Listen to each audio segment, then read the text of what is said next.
Hello viewers, আসসালামু আলাইকুম। আজকের ভিডিওতে আমরা ই পাসপোর্টের 12টি স্ট্যাটাস নিয়ে কথা বলবো। যে স্ট্যাটাসগুলোর মানে কি, কোন স্ট্যাটাসটি কমপ্লিট হতে কতদিন সময় লাগে, সেসব বিষয় নিয়ে কিন্তু আজকের ভিডিওতে আমরা আলোচনা করব।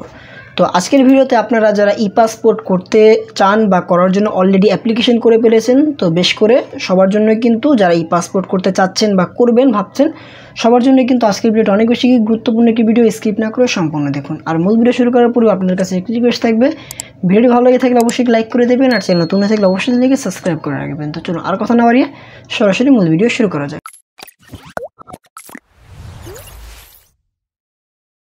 তো একটি ই পাসপোর্টের জন্য অ্যাপ্লিকেশন করার পর আপনার যে স্ট্যাটাসগুলো আপনি চোখে দেখবেন, সেই স্ট্যাটাসগুলোর মানে কি আর কোন কোন স্ট্যাটাস আপনি দেখতে পাবেন, সেই সবই কিন্তু একটি আমি লিস্ট আকারে সাজিয়ে রেখেছি। সবই কিন্তু পয়েন্ট বাই পয়েন্ট আপনাদেরকে বুঝিয়ে দিব।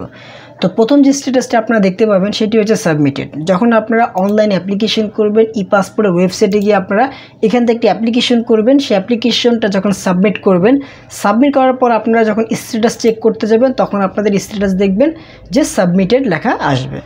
তারপরে সেকেন্ড যে স্ট্যাটাসটি আসবে সেটি হচ্ছে অ্যাপয়েন্টমেন্ট শিডিউল। আপনি যখন অ্যাপয়েন্টমেন্ট নেবেন, তো দেখুন আপনারা যারা পাসপোর্ট করতে চান, তো যদি কেউ বর্তমান ঠিকানা ঢাকা বা ঢাকা থেকে পাসপোর্ট ইস্যু করাতে চান, তাদের কিন্তু অবশ্যই আপনার অ্যাপয়েন্টমেন্ট নিতে হয় এবং অ্যাপয়েন্টমেন্টে আপনাদেরকে ডেট ফিক্স করতে হয়। সেই ডেট অনুযায়ী কিন্তু আপনাকে পাসপোর্ট অফিসে গিয়ে আপনার ডকুমেন্টগুলো জমা দিয়ে আসতে হয়। আর ঢাকার বাইরে কিন্তু আপনার কোনো প্রকার ডেট নিতে হয় না। আপনি জাস্ট এখান থেকে একটি অ্যাপয়েন্টমেন্ট সেট করে আপনি যে কোনো দিন পাসপোর্ট অফিসে গিয়ে জমা দিয়ে আসতে পারবেন, কিন্তু শুধু ঢাকার বাইরে। আর যে কোনো দিন বলতে আবার যে ওয়ার্কিং ডেগুলো আছে, সেই ওয়ার্কিং ডেতের মধ্যেই কিন্তু আপনাকে যেতে হবে ঢাকার বাইরে। আর ঢাকার মধ্যে আপনাকে অ্যাপয়েন্টমেন্ট ডেট নিয়ে সেই ডেট অনুযায়ী আপনাকে যেতে হবে। তো সেকেন্ড স্ট্যাটাস কি আসবে? Appointment schedule. তারপরে আপনারা থার্ড যে স্ট্যাটাসে দেখতে পারবেন সেটি হচ্ছে এনরোলমেন্ট প্রসেস। তো দেখুন এনরোলমেন্ট প্রসেস এটা কি? তো এনরোলমেন্ট প্রসেস হচ্ছে কি, আপনি যখন পাসপোর্ট অফিসে গিয়ে আপনার ফিঙ্গারপ্রিন্ট দেবেন, আপনার ছবি তুলবেন, আপনার চোখের আইরিশ দিবেন, মানে পাসপোর্ট অফিসের যে কাজগুলো আছে, প্রাথমিক যে কাজগুলো আছে, সেই সবগুলো যখন আপনি কমপ্লিট করে চলে আসবেন, তখন আপনার এই পাসপোর্টের কার্যক্রমটা শুরু হয়ে যাবে। তখন আপনার স্ট্যাটাস দেখতে পারবেন এনরোলমেন্ট প্রসেস, মানে আপনার কাজটি শুরু হয়ে গেছে। আর এই এনরোলমেন্ট প্রসেসটি আপনার হতে সময় লাগতে পারে 1 থেকে 5 দিন। ঠিক আছে, তো 1 থেকে 5 দিনের মধ্যে এই কাজটি হয়ে থাকে। তারপর আপনার যে স্ট্যাটাসে দেখতে পাবেন সেটি হচ্ছে এসবি পুলিশ ক্লিয়ারেন্স। তো এসবি হচ্ছে আপনার স্পেশাল ব্রাঞ্চ। তো আপনারা যখন পাসপোর্ট অফিসে গিয়ে আপনার ফাইলগুলো সব জমা দিয়ে আসবেন, আপনার যে প্রাথমিক কাজগুলো আছে সেগুলো কমপ্লিট করে আসবেন, তারপরে হচ্ছে আপনার এই পাসপোর্টের অ্যাপ্লিকেশনটা ভেরিফিকেশনে চলে যায়, মানে আপনার পুলিশ ভেরিফিকেশনে চলে যায়।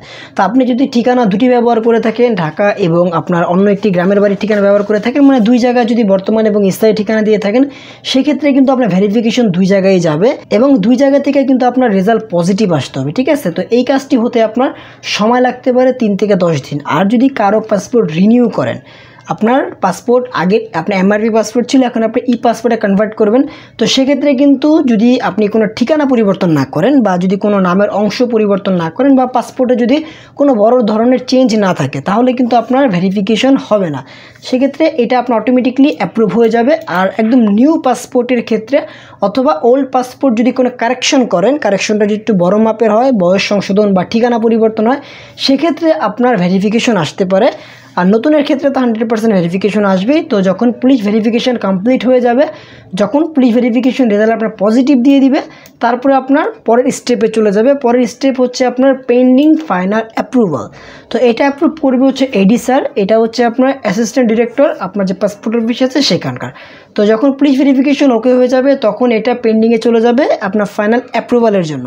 তো এডি স্যার যখন এটা অ্যাপ্রুভ করে দিবে, তারপরে হচ্ছে পরের স্টেপ চলে আসবে অ্যাপ্রুভ। তো এটা কিন্তু একদম সিম্পলি যখনই এটা অ্যাপ্রুভ, মানে আপনার 5 নম্বর স্টেপটা অ্যাপ্রুভ হয়ে যাবে, তখন আপনি 6 নম্বর স্টেপ চলে আসবে অ্যাপ্রুভড। এরপরে যে স্ট্যাটাসটি দেখতে পাবেন সেটি হচ্ছে পেন্ডিং ইন প্রিন্ট কিউই। তো প্রিন্ট কিউই কি? তো দেখুন এটা কিন্তু অনেকে কোশ্চেন করে থাকে যে প্রিন্ট কিউই কি। তো দেখুন প্রিন্ট কিউই হচ্ছে সিরিয়াল। আপনার যখন ফাইনাল অ্যাপ্রুভাল হয়ে যাবে, তখন এই পাসপোর্টটি প্রিন্টিংয়ে চলে যাবে। তো তো প্রিন্টিং হতে আপনার সময় লাগতে পারে 3 থেকে 14 দিন। তো এটা এত সময় কেন লাগবে? তো দেখুন, এটা হচ্ছে কি আপনার একটি পাসপোর্ট অফিসের আপনার যে ক্যাপাসিটি আছে, যে দৈনিক ওদের কী পরিমাণ প্রিন্ট আউট হয় বা কত পরিমাণ লোক আবেদন করেছে, কী পরিমাণ প্রিন্ট আউট হবে, তো সেই অনুযায়ী কিন্তু এটা আপনার সিরিয়ালে থাকে। তো সিরিয়াল ওয়াইজ কিন্তু আপনার পাসপোর্টটা প্রিন্ট হয়ে যাবে। যখন 6 নম্বর স্টেপটা কমপ্লিট হয়ে যাবে তখন আপনি শিওর হয়ে নিতে পারেন যে আপনার পাসপোর্ট হাতে পেয়ে যাবেন। জাস্ট প্রিন্টে আছে, প্রিন্টের সিরিয়াল আছে, সিরিয়াল মতন সেই পাসপোর্টটি প্রিন্ট আউট হয়ে যাবে। প্রিন্ট আউট হয়ে গেলে পরের স্টেপ চলে আসবে পাসপোর্ট শিফট। তো পাসপোর্ট শিফট হচ্ছে কি, যখন আপনার পাসপোর্ট প্রিন্ট হয়ে যাবে, প্রিন্ট হয়ে যাওয়ার পর এটা আপনার আঞ্চলিক অফিসে আপনার ডাকযোগের মাধ্যমে এটা শিফট করা হবে, এক অফিস থেকে আরেক অফিসে ট্রান্সফার করা হবে। তো এটা একটু সময় লাগতে পারে, আপনার 2 থেকে 3 দিনের মতন এটা সময় লাগতে পারে পাসপোর্ট শিপিং হতে। এরপরে যে স্ট্যাটাস দেখতে পাবেন সেটি হচ্ছে আপনার 9 নম্বর স্ট্যাটাস, সেটি হচ্ছে passport is ready for issuance, অর্থাৎ আপনার পাসপোর্ট আপনার ডেলিভারির জন্য রেডি হয়ে গেছে। আপনি সিম্পলি আপনার পাসপোর্ট অফিসে গিয়ে আপনার ডেলিভারি স্লিপ দিয়ে আপনার পাসপোর্টটি কালেক্ট করে নিয়ে আসতে পারবেন। তো এই স্ট্যাটাসটি কিন্তু আপনারা আপনাদের ফোনে যে SMS এর মাধ্যমে তারা জানিয়ে দিবে, এবং আপনি যে ইমেল অ্যাকাউন্ট থেকে আপনার আবেদন করেছেন সেই ইমেল অ্যাকাউন্টে কিন্তু তারা মেল করে দেবে, ঠিক আছে, যদি আপনার পাসপোর্টটি ইস্যুর জন্য রেডি হয়ে যায়। তারপর যে স্ট্যাটাসটি দেখতে পাবেন সেটি হচ্ছে 10 নম্বর স্ট্যাটাস, পাসপোর্ট ইস্যুড, অর্থাৎ আপনার পাসপোর্ট আপনি নিয়ে চলে এসেছেন, দেন স্ট্যাটাস চলে আসবে 10 পাসপোর্ট ইস্যু। তো এই 10টি স্ট্যাটাস ছাড়াও কিন্তু আরও 2টি স্ট্যাটাস রয়েছে, সেটি হচ্ছে পেন্ডিং ব্যাকএন্ড ভেরিফিকেশন আর একটি হচ্ছে সেন্ট ফর রিওয়ার্ক। তো এই 2টা স্ট্যাটাস কি? তো দেখুন, পেন্ডিং ব্যাকএন্ড ভেরিফিকেশন এটা হচ্ছে কি, আপনি যখন একটি অ্যাপ্লিকেশন জমা দিয়ে আসবেন, আপনার সমস্ত পাসপোর্ট অফিসে যে কাজগুলো আছে সেগুলো আপনি সমস্ত কাজ করে এসে পড়েছেন। এখন তারা যখন আপনার অ্যাপ্লিকেশন ফর্মের মধ্যে তারা যদি কোনো প্রকার গরমিল পায় বা তারা যদি ভেরিফাই করতে চায় যে তার যে ডকুমেন্টগুলো আছে, তার পূর্বের NID কার্ড, তারপর তার বার্থ সার্টিফিকেট, তার আদার যে ডকুমেন্টগুলো আছে সেগুলো তাদের যদি ভেরিফাই করার প্রয়োজন বোধ করে বা তারা যদি কোনো প্রকার মিস্টেক পায় অ্যাপ্লিকেশন ফর্মের মধ্যে, সেক্ষেত্রে কিন্তু পেন্ডিং ব্যাকএন্ড ভেরিফিকেশনে এটা রেখে দেয়। তো যখন দেখবেন কি যে পেন্ডিং ব্যাকএন্ড ভেরিফিকেশনে আসছে, এটা কিন্তু ইউজুয়ালি 2-3 দিনের মধ্যে এটা কিন্তু অটোমেটিকলি এই স্ট্যাটাসটা কমপ্লিট হয়ে যায়। যদি দেখেন যে কমপ্লিট হচ্ছে না, 4 দিন 5 দিন 10 দিন হয়ে গেছে, এখনও আপনার pending backend verification status show করতেছে, তখন কিন্তু আপনাকে ম্যানুয়ালি আপনার পাসপোর্ট অফিসে যেতে হবে, ওখানে আপনাকে যোগাযোগ করতে হবে যে ব্যাকএন্ডে কেন আছে, কোনো প্রবলেম হয়েছে কিনা বা কোনো কিছু প্রয়োজন কিনা, তখন গিয়ে তাদের সাথে যোগাযোগ করে আপনারা এই বিষয়টা সলভ করতে পারবেন। তারপরে যে স্ট্যাটাসটি রয়েছে সেন্ট ফর রিওয়ার্ক। তো রিওয়ার্ক মানে হচ্ছে আপনার পুনরায় কাজ করা। তো যদি দেখেন যে আপনার পাসপোর্টে রিওয়ার্ক চলে আসছে, তখন কিন্তু আপনাকে সিম্পলি কোনো কিছু করতে হবে না, আপনাকে অপেক্ষা তো করাই যাবে না, আপনাকে যেতে হবে পাসপোর্ট অফিস, ওইখানে গিয়ে আপনাকে যোগাযোগ করতে হবে কোথায় কী প্রবলেম হয়েছে। হতে পারে আপনার অ্যাপ্লিকেশনে কোনো প্রবলেম হয়েছে বা আপনার কোনো ডকুমেন্ট মিসিং আছে বা তাদের কোনো ডকুমেন্টের প্রয়োজন পড়তে পারে।